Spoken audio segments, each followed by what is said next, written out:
Father, we thank you, Lord, for this beautiful time. Yes, Lord, even as we sang, where there is new wine, there is new power. Where there is new wine, there is newness all around. So, Lord, we commit and we surrender our lives into your hands. We thank you because you are about to pour into our lives new wine. So, Father, make us those new wineskins. Even as we endure these seasons of crushing and pressing, God, we know that you have a purpose for it, Lord.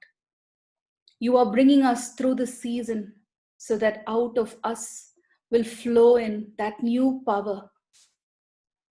Out of us will flow new wine. Out of us will flow newness for the new season that you are taking us to. Make us an offering. Make us pleasing in your sight. We love you, Lord, with all of our hearts. We thank you for everything that you have in store for us. You are setting up things so that we will walk into that, Lord.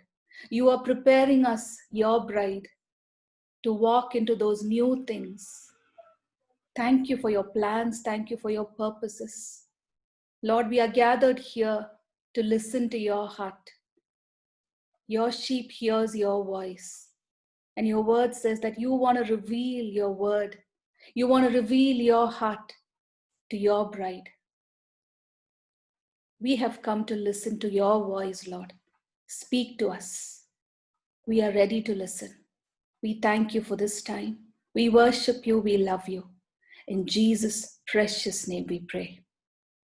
Amen. Amen. Amen.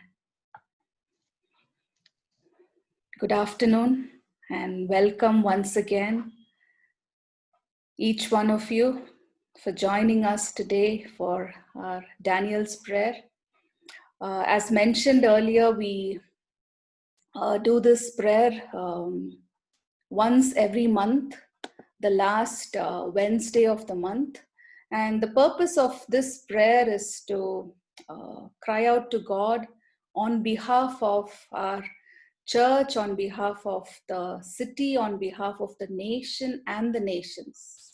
Yes, God has entrusted this responsibility in our hands.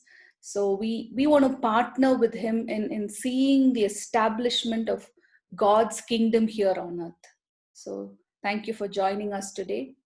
I've titled this message End Time Prayer Movement. There's so much that's going on around at this time, and we know God is at work. We know that God is doing something. He's not only doing something, He's revealing what He is doing to us, His bride. So the end time prayer movement has, I would say, much to do with the judgment of God. You know, we don't hear many messages about the judgment of God, because it's a very difficult thing to hear. But the same God who wants to speak to us concerning the last days outpouring, He's the same God who also wants to talk to us about His end time judgments. And the scriptures, as we read it, are full of explanations. As we see through the scriptures, we see the heart of God concerning his judgments, and God wants to reveal these truths, these secrets, to His intercessors, to us, His intercessors. So the end time prayer movement focuses on the revelation of the heart of God to the world. Yes. So if we look at the word judgment, the word judge means to separate, to make a distinction between, to call to account, to bring to trial, to bring to account. So these are some of the meanings that we find for the word judge.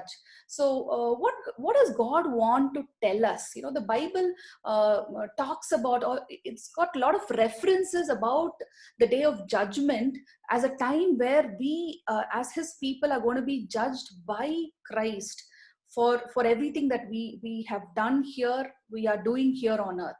So as we read the New Testament, right from the Old Testament, we have a lot of references. But in Acts 17:31, we see that God has set a day in which he purposes to judge the inhabited earth. So this is scriptural, and there is a day when everybody on earth are going to come to judgment. Everybody is going to be judged for whatever they have done.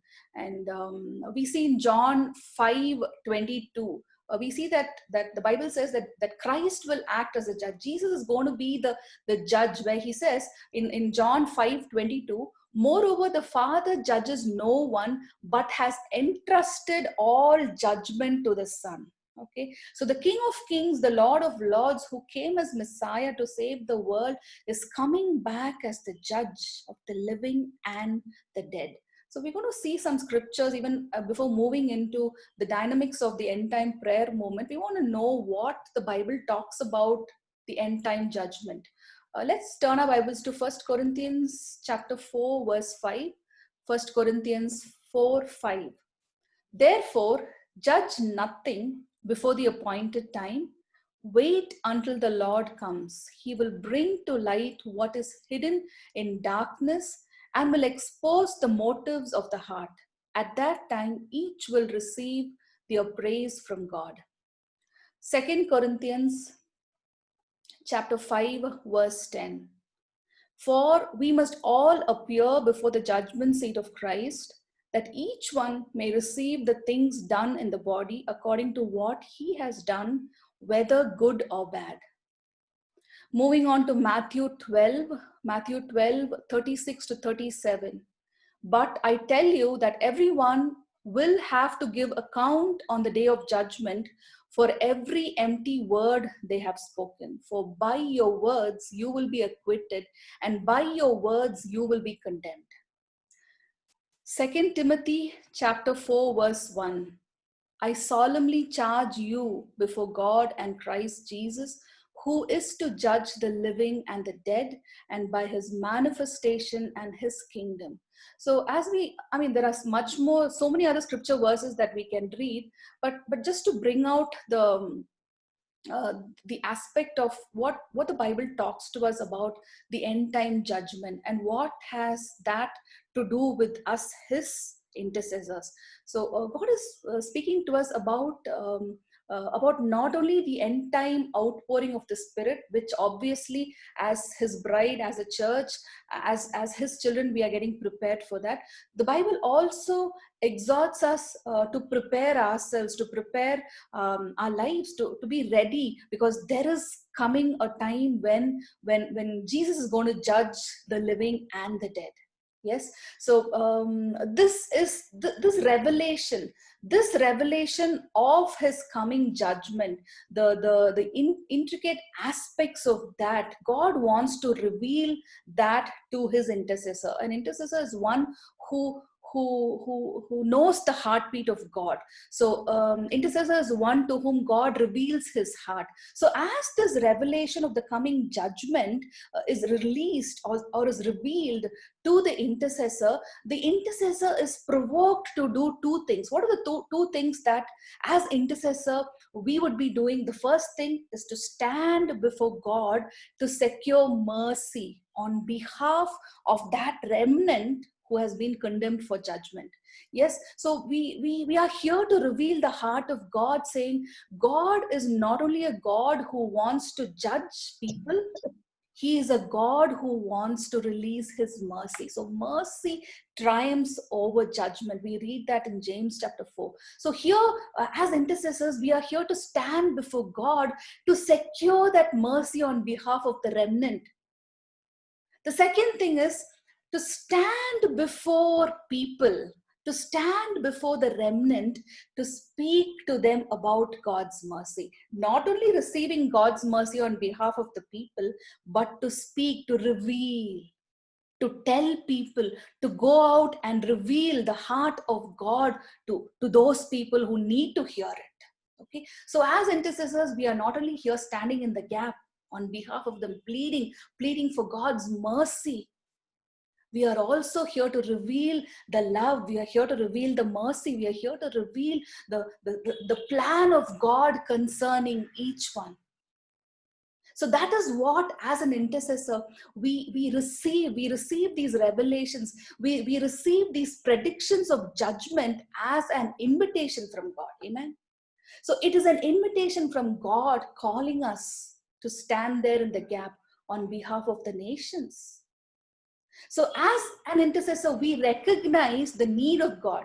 So we always come to a place where we want to tell Lord, do you recognize my need? But here, as an intercessor, we are here to recognize the need of God. God wants a human intercessor. God wants somebody like you and me to stand in the gap on behalf of the remnant who otherwise will fall under the judgment of God. Because sin has to be judged. So as his intercessor, throughout Bible history, we read the entirety of Bible right from the Old Testament. We see that human intercessors have played a great role in revealing God's desire for mercy in the midst of his judgments. So all the Old Testament prophets, the major prophets, the minor prophets, all of their messages have this message of revealing God's desire to release mercy. In the midst of judgments, in the midst of that, we see God wanting to release mercy. Amen. So God is so committed to this pattern. He is the God who never changes. Even as we see that God is a God of judgment, He is also a God of mercy, and He is committed to releasing that mercy to His people. So as His intercessors, what are the things that we need to do? Or what are the things, before we do, what are the things that we need to know at this time? So while we do not know when and how God is going to release His judgments, we are here, we are expected to know and anticipate. We are here to notice the signs. We are here to recognize that time is drawing near. So that's the first thing that God wants us to know, that He wants us to know those signs. He wants us to recognize the signs that time is drawing near. The second thing that as intercessors God wants us to know is that as the end times are approaching, we need to have the same knowledge of God that the intercessors of the Bible, when we talk about Isaiah, when we talk about Ezekiel, when we talk about Jeremiah, how much of knowledge they had about God. What was that intimacy they had about God? They spoke to God. Moses had a face-to-face experience with God. So as we are here, as we recognize that we are in these end times, and we are about to not only experience the end time outpouring, we are also standing right before the end time judgment. So we need to have the same knowledge. We need to have the same desire to have the same knowledge of who our God is. So that's what God expects us to do. That is the task of an intercessor. That is the task of the end time movement. The movement needs to have a close walk with God. Every person who's part of that movement needs to have a very, very close walk with God. So the task of the first task of an end time prayer movement, even as God is raising up, even as the Lord is raising up, I would say the largest prayer movement that the church history has ever seen. It is not by accident that God is gathering the army. It is not an accident at all. Because as He does that, He wants to increase the level of prayer in the church.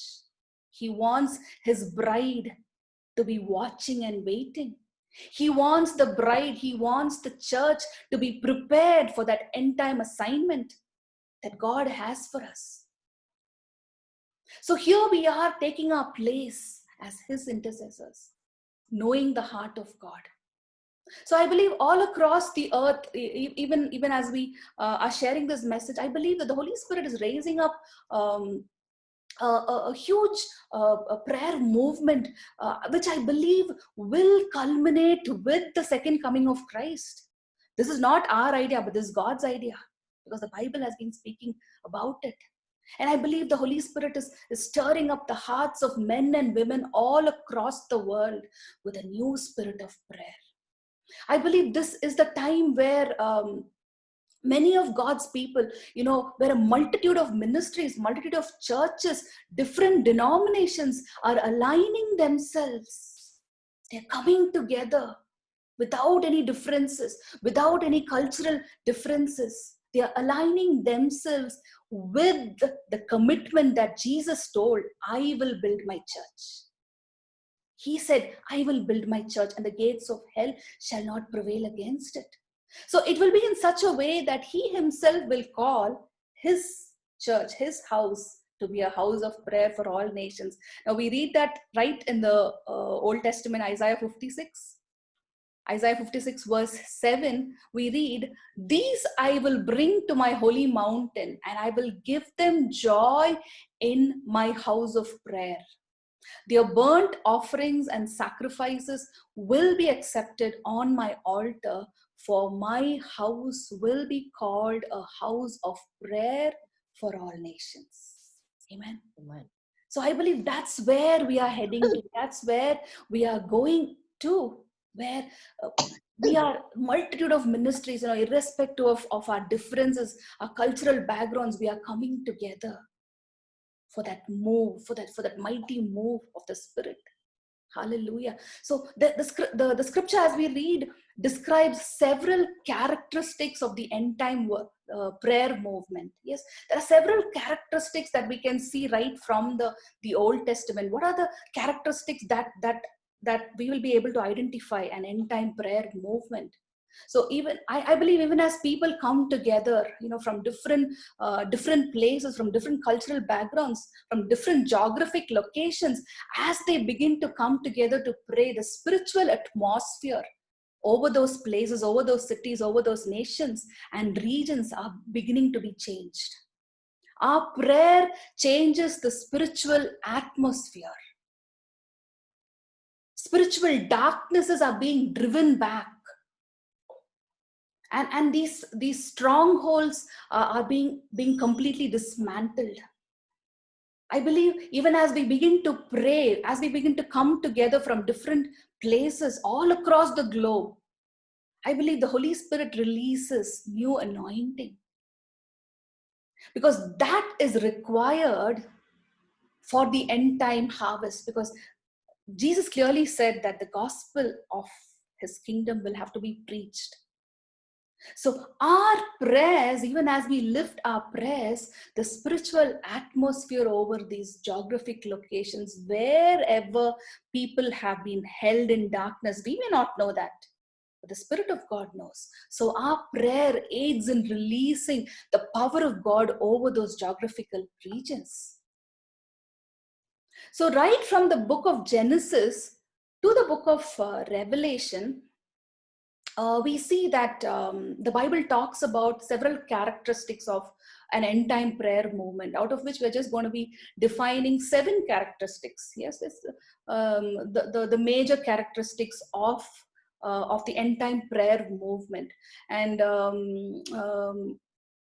the majority of that is taken from the book of Revelation and Isaiah. So predominantly I've taken verses from these 2 books, because from these 2 books we can define much of the characteristics of this huge momentum that is about to be released through the end time prayer movement. So the first characteristic, let's turn our Bibles to Isaiah 24 verses 14 to 16. If anyone can read us that.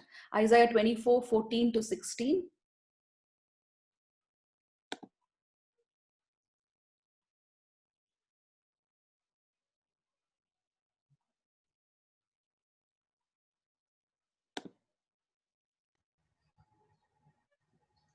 14 to 16. Huh?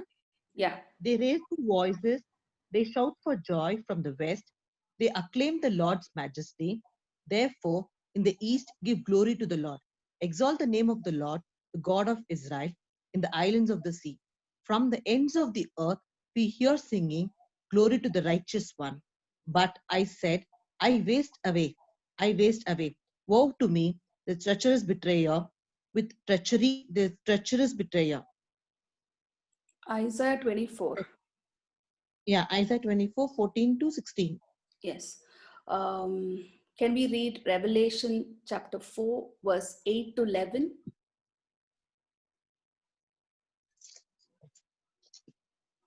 Revelation 4, verses 8 to 11.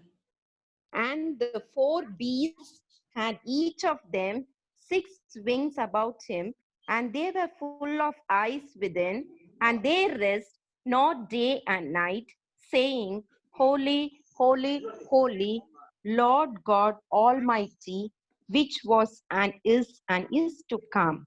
And when those beasts give glory and honor and thanks to him that sat on the throne, who liveth for ever and ever.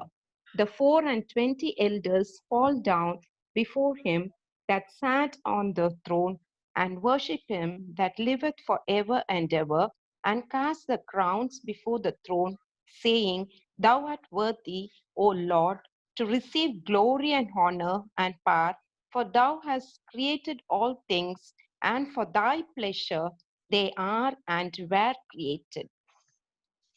Yes. So the first characteristic that we see here concerning the end time prayer movement is that the end time prayer movement is birthed out of intimacy with God. So the end time prayer movement is desired by the heart of God to have an encounter with the majesty, with the love, with the goodness of God. Yes. So as part of that end time prayer movement, each of us will have a burning desire to have an encounter with him, to have an encounter of his love, his goodness. So in turn, our desire, in our desire, we offer up praises and adoration for all that he is, for all that he has done, and for all that he will do. So that's the first characteristic of an end time prayer movement. With it's a movement that is filled with praise and adoration of who our God is. There's an absolute picture of absolute adoration, endless adoration, where the heart of God is being treasured.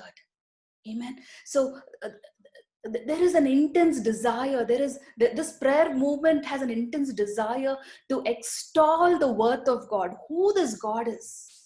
And even as we hear in the book of Revelation, in Revelation 5:12, where in loud voices they were singing, Worthy is the Lamb who was slain to receive power, to receive wealth, to wisdom and strength, honor, glory, and praise. So that will be the song that will be sung in the midst of this end time prayer movement. So the things of the world will grow strangely dim. Amen. So I believe that the Spirit of the Lord is universally about to emphasize the identity of the church as the bride of Christ. So as the bride of Christ, we desire the heart of God. We desire for him. That is the quality of the end time prayer moment, where our desire is for our bridegroom. Even as Jesus delights in us, even as Jesus, the bridegroom wants to partner with us in his work in establishing God's kingdom here on earth, there will be an equal desire in the heart of the intercessors in the end time prayer movement to join hands with him. Amen. So the end time prayer movement is deeply a relational one. Which every prayer that is birthed out of that deep relationship, or the deep intimacy that we have with him, the creator of heaven and earth. So even as we read in the book of Isaiah 54, verse 5, we read in Isaiah 54, verse 5, God is pictured as our bridegroom. So that is the desire of the church. That is the desire of the bride, to be prepared as the bride for the coming bridegroom. Isaiah 54, 5 says, "For your maker is your husband, the Lord Almighty is his name. The Holy One of Israel is your Redeemer. He is called the God of all the earth." Again, we turn Bible to Isaiah 62, verse 5. "As a young man marries a young woman, so will your builder marry you. So as a bridegroom rejoices over his bride, so will your God rejoice over you." So the end time prayer movement celebrates the joy of the Lord, rejoices in being the bride of the Lord. I believe one reason why people in intercessory ministry burn out, become tired, become weary, is because they lack that intimacy with God. They lack that encounter with God as the lover of our souls, as the bridegroom for whom we are being prepared. So this revelation of the bride, or this revelation of the church as the bride of Christ, is very, very, very essential for you and me to partner with him in this end time move, so that you and I can diligently do the work without being burnt out. So the first characteristic of the end time prayer movement is that this movement is birthed out of true intimacy with God. Nothing stops this movement from proceeding, because there is intimacy, there is an encounter that they have with the lover of their souls. Second characteristic is that it is continual. It continues. It never ceases. It is something that will never cease. Now, even as we read in Isaiah 62, verse 6 to 7, so we see that Isaiah's having a vision of a prayer movement on earth that will not rest day and night until God's purposes are fully established. Okay, so here we read in Isaiah 62, 6 to 7, "I have posted watchmen on your walls, Jerusalem, that will never be silent day or night. You who call on the Lord, give yourselves no rest, and give him no rest till he establishes Jerusalem and makes her the praise of all the earth." So I believe in these last days, God is raising up a prayer movement that will continually cry to him, see, unceasingly, continually, without stop, continually crying out to him for God's plans to be executed. And this cry is birthed from the heart of God, so that God's plans will be executed, so that God's justice will be released. So this end time prayer movement releases God's justice. Luke chapter 18, verse 7 to 8. Luke 18, verse 7 to 8. "And will not God bring about justice for his chosen ones who cry out to him day and night? Will he keep putting them off? I tell you, he will see that they get justice, and quickly. However, when the Son of Man comes, will he find faith on earth?" So I believe this is going to be, this call for prayer is a continual call. This is not going to be for a season and then going to stop. No. This call for a 24/7 prayer is to build a prayer culture among the people of God across cities, across regions, so that Jesus receives all the glory. So I believe God is calling us, each of us, we have our own part, a small part, and we play that part. So together, what are we doing? We are establishing God's kingdom here on earth, because that's what Jesus asked us to pray for.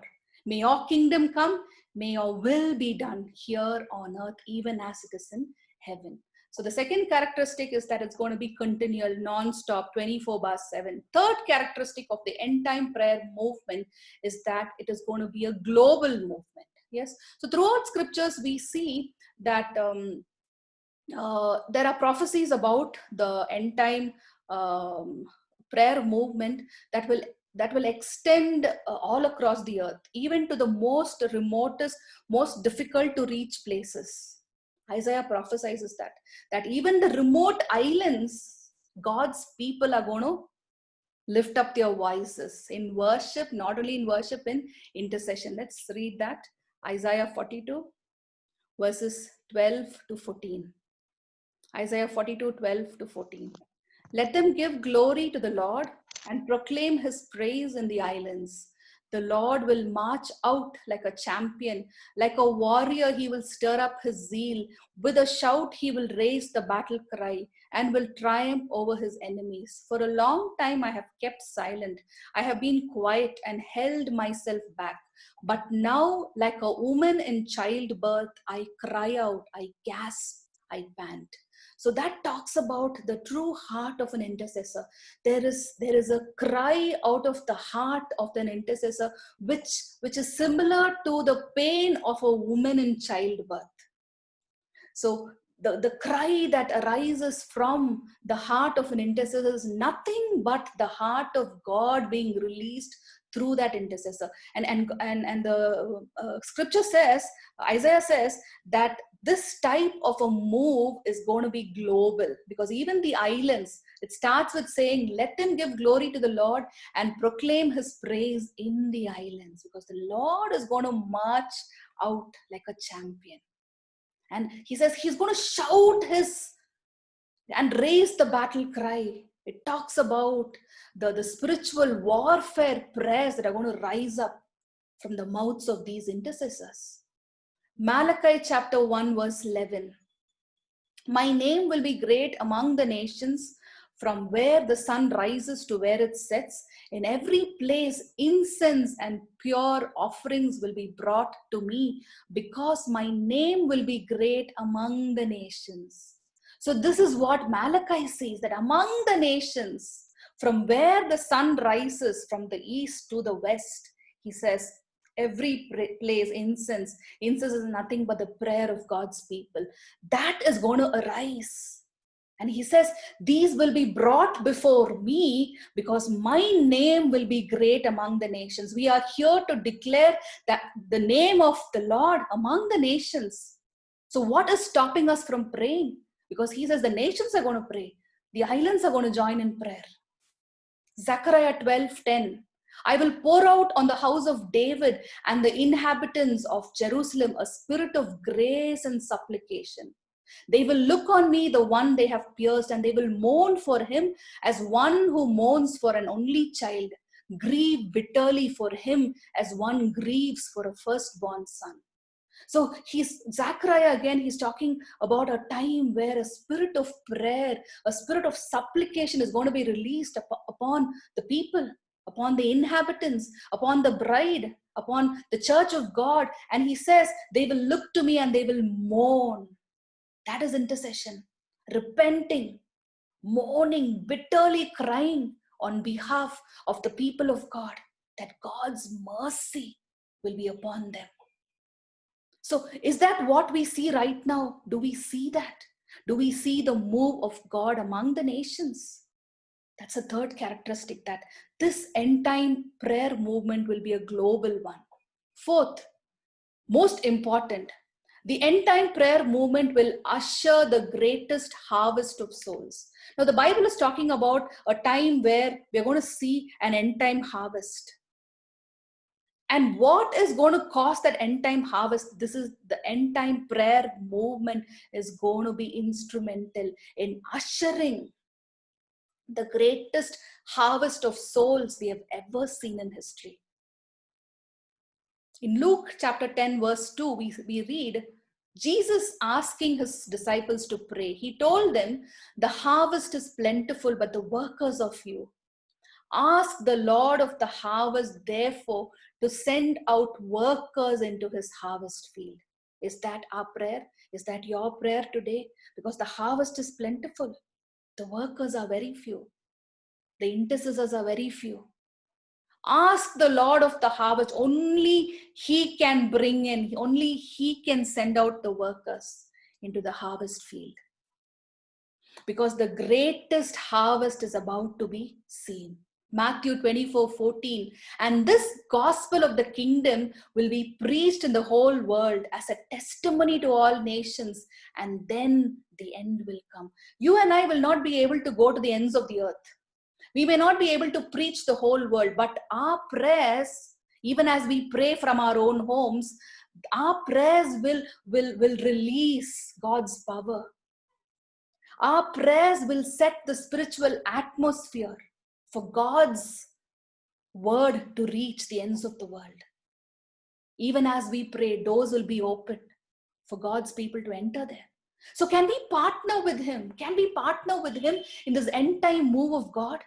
You and I have been called for such a time as this, and we cannot keep quiet. We cannot say, this is not the time. I have so much to do. This is not the time to procrastinate. This is not the time to give excuses. I have so much of work at my workplace, at my home. I just had a baby. I'm sick. No. Nothing can stop you and me from praying. God has chosen us so that we will be instrumental. We will be instrumental in ushering the greatest harvest of souls. There are so many souls perishing every day. What are we doing about it? What are we doing about it? We may not be able to go personally there and preach the gospel, but our prayers can go. Our prayers can go a long way. Revelation 7 verse 9. After this I looked, and there before me was a great multitude that no one could count, from every nation, tribe, people, language, standing before the throne and before the Lamb. And they were wearing white robes and were holding palm branches in their hands. And they cried out in a loud voice, salvation belongs to our God who sits on the throne, to the Lamb. Can we be instrumental in saying this, in seeing this great multitude? Because there are great multitudes of people who are yet to know who Jesus is. There's a great multitude who haven't heard the name Jesus, from every nation, from every tribe, from every people, from every language. You and I are responsible. God is not asking us to go. God is just asking us to partner in prayer. Because that is what John saw before the throne, a great multitude. They were wearing white robes and they were holding palm branches in their hands. We want to join with them. We don't want to see souls perishing. We want to see souls standing there in that great multitude. Because salvation belongs to our God, who sits on the throne, and to the Lamb. Amen. Fifth characteristic of God's end time prayer movement: it releases the judgment of God. Now, why do you think God's judgment needs to be released here on earth? God's judgment needs to be released here on earth in order to remove oppression. Now we see the powers of darkness holding captive people. Souls of people, God's people, are held captive. There are oppressive forces unwilling to release them. Just like the way Moses commanded Pharaoh, let them go. You and I have the divine authority to release God's judgment, to remove oppression from here on earth, to remove people from oppression. Now we have a verse in Revelation where John sees this. Revelation chapter 6 verses 9 to 11. He has a vision of what is happening here. When he opened the fifth seal, Revelation 6 verses 9 to 11. When he opened the fifth seal, I saw under the altar the souls of those who had been slain because of the word of God and the testimony they had maintained. called out in a loud voice, "How long, sovereign Lord, holy and true, until you judge the inhabitants of the earth and avenge our blood?" Then each of them were given white robe and were told to wait a little longer until the full number of their fellow servants, their brothers and sisters, were killed just as they have been. Revelation chapter 8, verse 3 to 5. Revelation 8, 3 to 5. Another angel who had a golden censer came and stood at the altar, and he was given much incense to offer with the prayers of all God's people. On the golden altar in front of the throne, the smoke of the incense together with the prayers of God's people went up before God from the angel's hand. Then the angel took the censer, filled it with fire from the altar, and hurled it on the earth. And there came peals of thunder, rumblings, flashes of lightning, and an earthquake. What are these? What do these signify to you and me? The angel took the censer filled with fire from the altar, the smoke of the incense together with the prayers of God's people, and they are being hurled on the earth. And there came peals of thunder, rumblings, flashes. We are releasing God's judgment upon the works of darkness. So even as they are being hurled on earth, even as there are peals of thunder, rumblings, flashes of lightnings, powers of darkness are being completely dismantled. So you and I have been given that divine authority, and it is at this time that God is saying you will be releasing those powers through prayer, so that the clutches of the enemy will be completely dismantled. People will be released. People will be who are held captive by powers of darkness, whether it is in the form of addictions or wrong way of life or whatever it is. As we release God's judgments through prayer, we are releasing them. We are releasing these people from the clutches of the evil one. Amen. Sixth, the end time prayer movement turns the heart of the stubborn younger generation back to the love of God. Now we have a picture of this as we see in Malachi chapter 4, verse 5 to 6, where Malachi has a vision of an end time prayer movement where the hearts of the stubborn younger generation are coming back to the heart of the Father, because they're coming back being drawn by his love. Malachi 4, 5 to 6. He will turn the hearts of the fathers to their children, and the hearts of their children to the fathers, lest I come and strike the earth with a curse. So he prophesies, Malachi sees and he declares that the Holy Spirit is about to turn the hearts of the fathers upon these younger generation. Yes, so the focus is about turning a generation back to the heart of the Father. So I believe God is raising up spiritual fathers and mothers. We will see the raising up of spiritual fathers and mothers whose sole focus will be on turning a generation back to the heart of the Father. So there will not be any kind of compromise, because the move is about turning this generation. This move is about transforming a generation to walk in a spirit of humility, in a spirit of love. So I believe the end time revival is going to be carried on or stewarded and sustained by a generation that will be radical for God. And for that preparation, God is raising up spiritual fathers and mothers. That is the end time prayer movement that prepares this generation to be able to steward and sustain the end time revival. Psalms 8 verse 2. David prophesies about this. Out of the mouth of babes and nursing infants, you have ordained strength, because of your enemies, that you may silence the enemy and the avenger. So the enemy and the avenger can be silenced even by the prayers that rises up from the mouth of the babes. That's where we are going to be entering into. That's where we are going into. That's the season that we are entering into. A new generation that will arise with radical power, with a radical lifestyle, just like the way John the Baptist was. And God is raising up spiritual fathers and mothers who will be preparing that generation. Amen.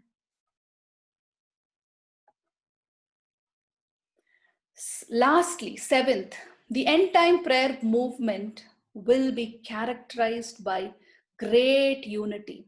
We already saw that God is raising up people across denomination, across geographical barriers, across cities, across cultural differences.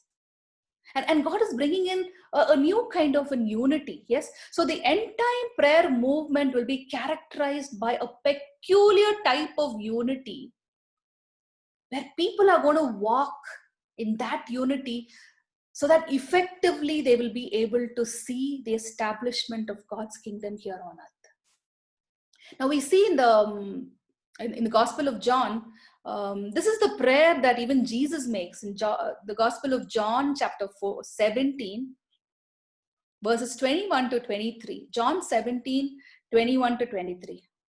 This is the prayer that Jesus prays, that they all may be one, as you, Father, are in me and I in you, that they also may be one in us, that the world may believe that you sent me. And the glory which you gave me, I have given them, that they may be one just as we are one. I in them and you in me, that they may be made perfect in love, perfect in one, and that the world may know that you have sent me and have loved me as you have loved me. So here we see the prayer of Jesus praying for unity among God's people, among the body of Christ. So he says, just the way as you, just like the way I am in you and you are in me, I pray, Lord, that they may also. Who is the they? The bride, the church. He prays that we may also be one in him. Why do we need this unity? So that the world may believe. Today the world needs to believe who Christ is. The world needs to believe the message of the gospel, the plan of God's salvation for mankind. For that, this unity is essential. So the end time prayer movement will be characterized by a peculiar unity, a great unity that brings so much of strength for the outpouring of God's glory. Amen. Ephesians 3:18.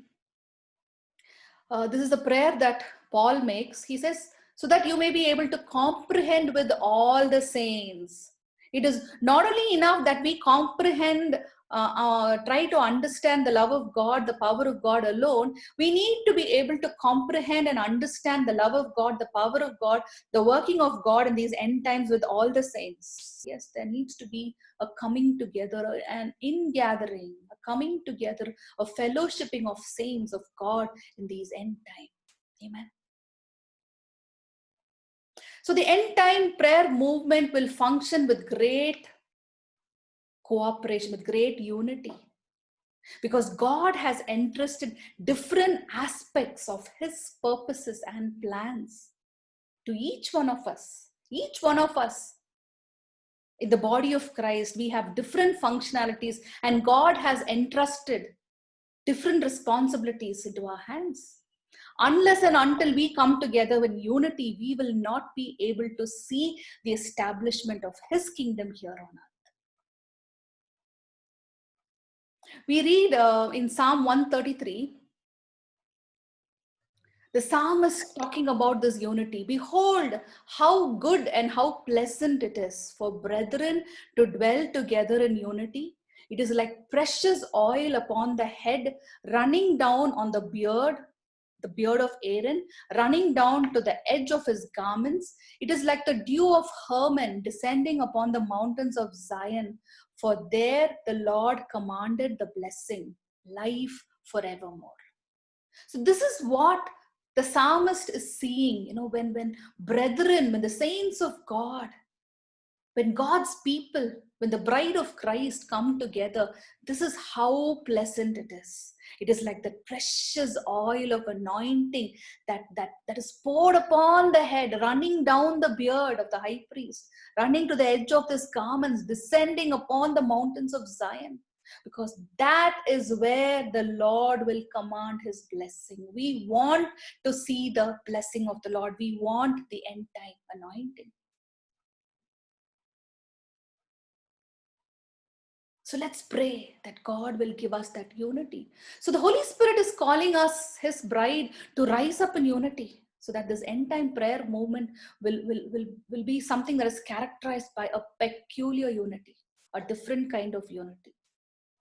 Amen. So what are the 7 characteristics that we have seen today?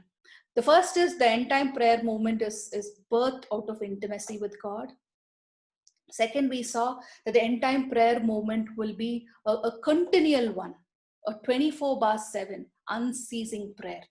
Third, we saw that the end time prayer movement will be a global move. Fourth, we saw the end time prayer movement will usher in the greatest harvest of souls that the history of church has ever seen. Fifth, we saw that the end time prayer movement releases the judgment of God. Sixth, we saw that the end time prayer movement will turn the hearts of the younger generation back to the Father's love. Lastly, we saw that the end time prayer movement will be characterized by a great unity. Amen. So the book of Revelation, chapter 22, verse 17, we read, it speaks about the Spirit and the bride, the praying church. Yes, the Holy Spirit and the bride, which is nothing but the praying church, crying to the Lord, saying, let's read that, Revelation 22:17. And the Spirit and the bride say, "Come." Let him who hear say, "Come." And let him who thirsts come. Whoever desires, let him take the water of life freely. The truth is that no one knows the day or the hour when Jesus is going to come. But one thing we do know, that even as we cry out, even as we move in intimacy with God, even as we move together in unity, we are going to be revealing the heart of God, not only to the generation that is there.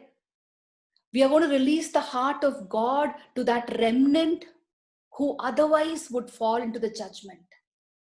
So we know that he is going to come in response to a worldwide prayer movement, in response to the cry of that end time prayer movement. God is going to move. God's mercy is going to fall upon the people who otherwise will fall into his judgment. So there is a great responsibility that is there upon our shoulders. He's calling us to be part of that end time prayer movement. He's calling us to be those who will share the burden of his heart in these end times. The call is out there. Will you be part of that prayer movement? Will you be part of that end time prayer movement, which is about to release the greatest moves of God? Amen. So that's the call of God at this time. And I believe even as we are preparing for the 7-day Jericho prayer, I believe that is the cry in the heart of God. Will you partner with me? Because God is about to do something amazing. We may not know that, we have no idea, we have no clue. But even as we come together in unity, in one mind and one spirit, just like the way the early disciples came together, the 120 that were gathered in that upper room, they had one pursuit: to see the doors of heaven being opened, to see a mighty outpouring of his Spirit, And that is going to be our one pursuit. That one cry in our heart, to see his kingdom come, to see his will be established here on earth. So will you be part? Will you join in? Will you be that one that God is calling to stand in the gap? Come, even as we hear the cry in the heart of God. Let's receive it. Let's receive and let's respond. Father, we want to thank you, Lord, for this beautiful time. Master, we know that you are in our midst and you are revealing your heart to us, your bride. You are not only speaking to us about the end time outpouring of your spirit, you are also revealing to us about the end time judgment that you said will come upon everyone here on earth, both the living and the dead. So Lord, even as heaven is gearing towards that, Lord, we pray that we will be prepared in every way, Lord, that we will take our positions, that we will not sway away from the call that you've given us. No matter what, we will be truthful in carrying out those responsibilities that you've given us, Lord. You've given us a mission, each one of us. There is something that you have entrusted into our hands. And we pray, Lord, that in these times, even as we call it the end times, God, you will move us. You will move us to come together in oneness, Lord, just like the way you moved the early disciples to do. God, our one pursuit will be to see your kingdom come, to see your name be glorified, to see that great harvest, that big harvest of souls the world has ever seen. Lord, we are coming soon, and we know that you are awaiting on us, Lord. Even as we do the things that you have entrusted in our hands, even as there is this great commission that you have given us. Father, we pray that we will truthfully do what you have entrusted in our hands, Lord. That till the end we will be truthful. That we will work with integrity. We will do everything that we need to do. That nothing will be left undone, Father. Because we want to hear you saying, well done, good and faithful servant. We want to hear that from you. So, Father, we commit us, Lord, into your hands. We pray that you will stir our hearts, Lord, even as you've chosen us to be part of this end time prayer movement. We pray that you will stir our hearts. You will stir it in such a way that nothing of this world can stop us from doing and proceeding and moving forward in those purposes that you're calling us to. We want to join our hands with you. We want to come together in establishing and seeing, Lord, your kingdom here on earth. To that extent, we commit us, body, mind, soul, and spirit, each one of us, our families, into your mighty hands. Lead us, guide us, watch over us. We love you, we worship you. In Jesus' precious name we pray. Amen.